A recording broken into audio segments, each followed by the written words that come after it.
by any account, is any one of our communities safer? Does any one of our communities have better access to health care? Does any community have treatment? Do you have treatment?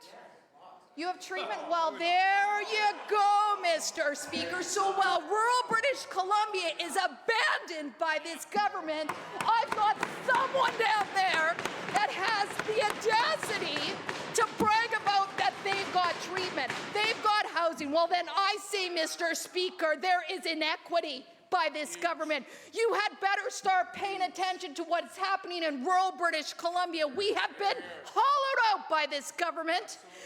Where do you think the resources come? Where do you think, members, the resources come to pay for those things that you're bragging about now?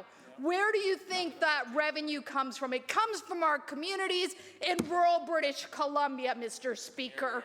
And I am saying that whether it's the Seniors Advocate report on how we do not have services in rural British Columbia for our seniors, we do not have, when the Minister of Health says, well, we are protecting our hospitals, we do not have the security that this member talks about. When the Minister of Public Safety talks about the fact that we have these wraparound hubs for prolific offenders, we do not have that in our communities, Mr. Speaker.